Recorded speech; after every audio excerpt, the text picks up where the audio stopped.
Follow these instructions to operate your Avantco digital pizza oven. Connect the oven to the correct grounded electrical outlet and switch on the power. Now you can adjust the temperature and set the timer according to your needs. There are 6 programmable menu options. Select one of the menus to begin programming. The menu light will flash to indicate that you're editing the program. Press the up and down arrows to choose between the upper or lower heating element. Use the plus or minus buttons to raise or lower the temperature.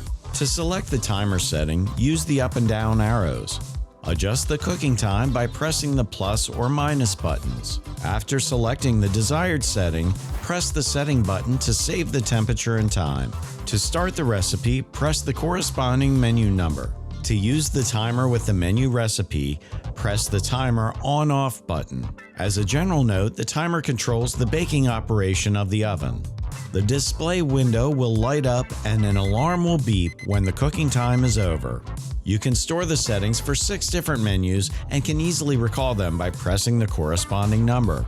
To turn the internal light on or off, press the light symbol. When you want to switch the oven off, press and hold the power button for 2 seconds. It is important to note that even when the power button is off, you can still use the internal light button as long as the oven remains plugged in.